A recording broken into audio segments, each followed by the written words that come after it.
Welcome to Mayura creations. Friends, இன்னைக்கு வீட்டு தோட்டம் புதுசாக ஆரம்பிக்கிறவங்களுக்கு ஆரம்பத்திலேருந்து மண்கலவையிலேருந்து நம்ம விதைகள் போட்டு அறுவடை பண்ணுற வரைக்கும் என்னென்ன பண்ணணும் அப்படிங்கிறத தெளிவாக கம்ப்ளீட் கைடாக இந்த வீடியோவில் நம்ம கொடுக்க போகிறோம். நீங்கள் இதை கண்டினியூஸாக பார்த்தீங்க அப்படின்னா உங்களுக்கு எல்லா விஷயமும் நல்லா புரியும். புதுசாக ஆரம்பிக்கிறவங்களுக்கு இது ஒரு கம்ப்ளீட் கைடு. நிறைய பேருக்கு விதைகள் எனக்கு வரமாட்டேங்குது அப்படின்னு நிறைய கம்ப்ளைண்ட் பண்ணுறாங்க. நிறைய பயிரூக்கிகள் போடுறேன், செடிகள் சரியாக வளர்ச்சி இல்லாமல் இருக்குது அப்படின்றாங்க. இப்போ நம்ம சொல்கிற மெத்தடில் நீங்கள் ஃபாலோ பண்ணீங்க அப்படின்னா உங்களுக்கு ரொம்ப நல்ல வளர்ச்சி இருக்கும். என்னென்ன தப்பு பண்ணுறீங்க அப்படிங்கிறதையும் நம்ம சரி பண்ணிக்கலாம். அந்த அளவுக்கு நீங்கள் இதில் ஏதாவது டவுட் இருந்தாலும் நீங்கள் இடையில என்கிட்ட கேட்கலாம், நான் உங்களுக்கு கிளியர் பண்ணுவேன். இப்போ நம்ம முதல்ல என்ன பண்ணணும் அப்படின்னு பார்க்கலாங்க. முதல்ல நம்ம தேங்காய் நார் கழிவு கட்டி, அதுதான் கொக்கோ பித்னு சொல்கிறோம் இல்லைங்களா, அது இப்போ எல்லா தோட்டங்களையும் தவிர்க்க முடியாததாயிடுச்சு. இது ஏன் யூஸ் பண்ணணும் அப்படின்னு பார்த்தீங்கன்னா, மாடியில் வைக்கிறவங்களுக்கு வெயிட் ஏறாமல் இருக்கிறதுக்காக இதை நம்ம உபயோகப்படுத்துகிறோம். மற்றபடி இதில் பெருசாக சத்துக்கள்லாம் ஒன்றும் கிடையாதுங்க. இது என்னால் உபயோகப்படுத்த முடியாது, எனக்கு கிடைக்கல அப்படிங்கிறவங்க நமக்கு இது அவசியமே இல்லைங்க. நம்ம இளத்தலைங்களை சேகரித்து யூஸ் பண்ணோம்னா போதும். அதுவும் நான் சொல்கிறேன், அந்த இளத்தலைங்களை வச்சு நம்ம எப்படி மண்கலவை போடலாம் அப்படிங்கிறதும் சொல்கிறேன். இப்போ இந்த மாதிரி தேங்காய் நார் கழிவு கட்டி உங்களுக்கு கிடைக்கும் கடைகளில். இது ஒரு 600 கிராமில் இருந்து 5 கிலோ அளவுக்கு வரைக்கும் கிடைக்குது. நமக்கு தேவையானது நம்ம கம்மியாக போடுறோம், கொஞ்சமாக தோட்டம் போடுறோம் அப்படின்னா கம்மியாக வாங்கிக்கலாம். இல்லை எனக்கு நிறையா நான் போடுறேன் அப்படின்னு முடிவு பண்ணிங்கன்னா நீங்கள் மொத்தமாக வாங்கிக்கலாம். 5 கிலோ வாங்கினீங்கன்னா விலை கம்மியாக இருக்கும். அதே 600 கிராம் கட்டி வாங்கினீங்கன்னா விலை கொஞ்சம் ஜாஸ்தியாக இருக்கும். இந்த மாதிரி வாங்கிட்டு இதை ஃபஸ்ட்டு நீங்கள் ஊற வச்சுக்கோங்க.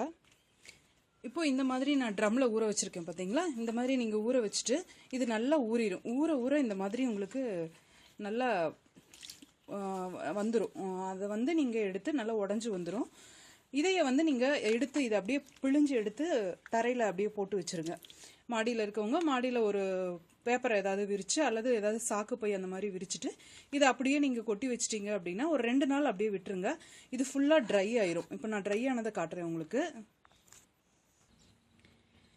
இப்போ நம்ம ஊற வச்ச தேங்காய் நார் கழிவை நான் இந்த மாதிரி எடுத்து உரமாக கொட்டி வச்சுருக்கேன். இது இந்த அளவுக்கு ட்ரை ஆயிடுது. இப்போ நம்ம மிக்சிங் போடுறது ரொம்ப ஈஸியாக இருக்கும் நமக்கு. ட்ரை ஆனதுக்கப்புறமா மண் பார்த்திங்கன்னா, நம்ம செம்மண் தான் வாங்கி யூஸ் பண்ணணும் அப்படிங்கிற அவசியம்லாம் கிடையவே கிடையாதுங்க. நான் இது வரைக்கும் செம்மண் பெரும்பாலும் வாங்கி யூஸ் பண்ணதே கிடையாது. இது என்ன மண்ணுன்னு பார்த்தீங்கன்னா, எங்கள் வீட்டு பக்கத்தில் இருக்க மரத்துக்கு அடியில் இருக்கக்கூடிய ஒரு மண். வேப்ப மரம் இருக்குது, வேப்ப மரத்துக்கு அடியில் இருக்கக்கூடிய மண். அந்த குச்சிகளோடையே அப்படியே நான் கலெக்ட் பண்ணிட்டு வந்திருக்கேன். இதில் இருக்க கற்கள் எல்லாம் பெரிய பெரிய கல்லாக இருக்கு இல்லைங்களா, அதெல்லாம் மட்டும் தூக்கி வீசிட்டு இதை அப்படியே நம்ம மண் மிக்சிங்க்கு யூஸ் பண்ணிக்கலாம்.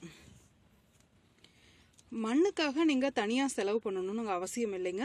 செம்மண் கூட இறுகி போகக்கூடிய தன்மை உண்டு. ஆனால் இந்த மாதிரி மரத்துக்கடியில் நீங்கள் எந்த மரமாக இருந்தாலும் சரி எடுத்து நம்ம யூஸ் பண்ணோம் அப்படின்னா இந்த மண் இறுகி போகாதுங்க.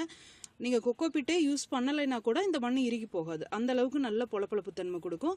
மண்ணே எவ்வளோ கருப்பாக இருக்குது பாருங்கள். அந்த மக்கி போய் இலைத்தலைகள்லாம் மக்கி போய் நல்ல கருப்பாக இருக்கும். இப்போ நீங்கள் இது அளவுக்கு இந்த மாதிரி ஒரு கப் எடுத்துக்கிறேன். நீங்கள் மெஷரிங்க்கு எந்த கப்பு வேணால் எடுத்துக்கலாம். உங்கள் வீட்டில் எது இருக்கோ அதை எடுத்துக்கோங்க. இப்போ இந்த தேங்காய் நார் கழிவை நம்ம ஏற்கனவே ஊற வச்சு ஒரு 2 நாள் அப்படியே எடுத்து போட்டு வச்சுருக்கோம். இதில் நம்ம இப்போது பாட் மிக்சிங் போடலாம். ஃபஸ்ட்டு இந்த தேங்காய் நார் கழிவு ஒரு கப்பு எடுத்துக்கோங்க. இப்போ இது ஒரு கப் எடுத்து நான் ஒரு இடத்துல கொட்டிட்டேன். அதே போல் மண்ணும் ஒரு கப் எடுத்துக்கோங்க. இப்போ மண் ஒரு கப் எடுத்திருக்கேன். அந்த சின்ன சின்ன குச்சிகள் இருக்கும் இல்லைங்களா, அதோட சேர்த்தியே தான் நான் எடுத்திருக்கேன். இது மக்க நமக்கு நல்ல ஒரு உரமாக ஆகுங்க. நம்ம அடிக்கடி மண் கலவை மாற்றணும் அப்படிங்கிற அவசியம்லாம் கிடையாது. இப்போ இதை எடுத்து நம்ம இது ரெண்டையும் நல்லா கலந்துக்கலாம். இப்போ இதோட மண்புழு உரம் நம்ம கொஞ்சம் கலந்துக்கலாம்.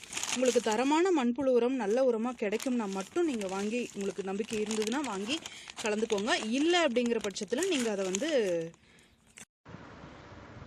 ஆட்டு உரம், மாட்டு உரம் இதெல்லாம் நீங்கள் கலந்து போட்டுக்கலாம். அதோட இந்த காஞ்ச இளத்தலைகளை நல்லா மிக்ஸ் பண்ணி போட்டிங்கன்னா போதும். கொக்கோபிட் கூட அவசியங்கிற இது இல்லை. இந்த மாதிரி நீங்கள் கலவை ரெடி பண்ணிக்கோங்க. 1க்கு 1 மண் ஒரு பங்கு, இது ஒரு பங்கு ரெடி பண்ணி அதில் அரை பங்கு மண்புழு உரம் போட்டு, இப்போ நான் ஒரு பேக் எடுத்திருக்கேன். 18x18 கீரை விதைக்கிறதுக்கான பேக். அதை ஃபில் பண்ணிவிட்டு நம்ம இப்போ விதைக்கிறதுக்கு ஆரம்பிக்கலாம். ஒரு 10 பேகு வெரைட்டி சைஸில் நான் எடுத்திருக்கேன். இதில் எல்லாம் நம்ம எப்படி பிளான் பண்ணலாம் ஒவ்வொரு செடியாக அப்படின்னு பார்க்கலாம். இதில் வந்து ஃபஸ்ட்டு நம்ம இப்போது கீரை விதைக்க போகிறோம். கீரைகள் வந்து நம்ம எப்பயுமே முக்கியம். முதல்ல ஆரம்பிக்கிறவங்க கீரைகள்லேருந்து ஆரம்பிங்க. இப்போ வந்து 10 விதைகள் பாருங்கள். 10 பேக்கில் ஒரு 15 விதைகள் நம்ம விதைக்கிறதுக்கு ட்ரை பண்ணலாம். எல்லாமே எப்படி வளருது அப்படின்னு பார்க்கலாம். இப்போ மண்கலவை நம்ம தெரிஞ்சிட்டோம். அடுத்து இந்த வெந்தயக்கீரை நம்ம இந்த கீரை பேக்கில் விதைக்கிறோம். ஒரு பேக்கில் நம்ம 2 விதை விதைக்கலாம். இப்போ நடுவில் நான் கோடு போடுறேன். உங்கள் விரல் அளவில் இந்த அளவு நீங்கள் அழுத்தி கோடு போட்டு விட்டுட்டு, இந்த அளவுக்கு உங்களுக்கு சாஃப்டாகவும் இருக்கணும் மண். நீங்கள் மிக்சிங் போடும்போது அது கவனிச்சுக்குங்க. அதுக்கு தான் கொக்கோபிட் ஒரு பங்கு, மண் ஒரு பங்கு நம்ம போடுறோம்.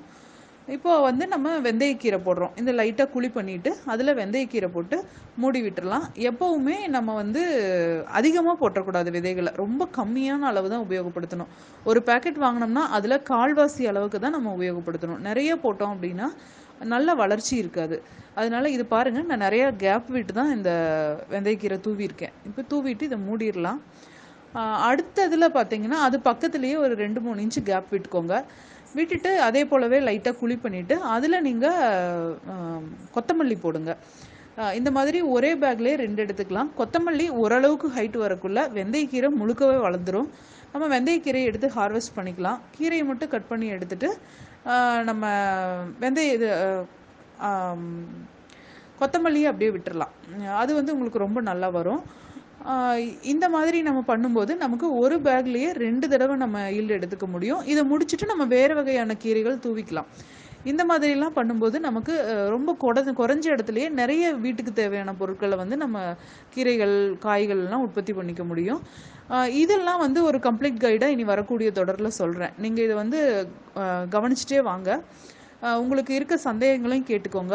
வீட்டு தோட்டம் போடுறவங்களுக்கு இது ஒரு முழுசான கைடாக இருக்கும் அப்படின்னு நான் நம்புகிறேன். இன்னும் காய்கறிகள்லாம் எப்படி விதைக்கிறது அப்படிங்கிறத நம்ம அடுத்த பார்ட்டில் பார்க்கலாம். இந்த தொடர் வந்து உங்களுக்கு ரொம்ப உபயோகமாக இருக்கும் அப்படின்னு நான் நினைக்கிறேன். இந்த மாதிரி பேக்ஸில் மட்டும்தான் போடணுங்கிறது இல்லைங்க. உங்களுக்கு என்ன கிடைக்குதோ அது எல்லாத்தையும் நீங்கள் எடுத்து யூஸ் பண்ணுங்கள். எங்கிட்ட இருந்ததெல்லாம் யூஸ் பண்ணிட்டேன், அதனால் இது போடுறேன். ஓகே, இது போல் பயனுள்ள தகவல்களுக்கு எங்கள் சேனலை சப்ஸ்கிரைப் பண்ணுங்கள், லைக் பண்ணுங்கள், ஷேர் பண்ணுங்கள்.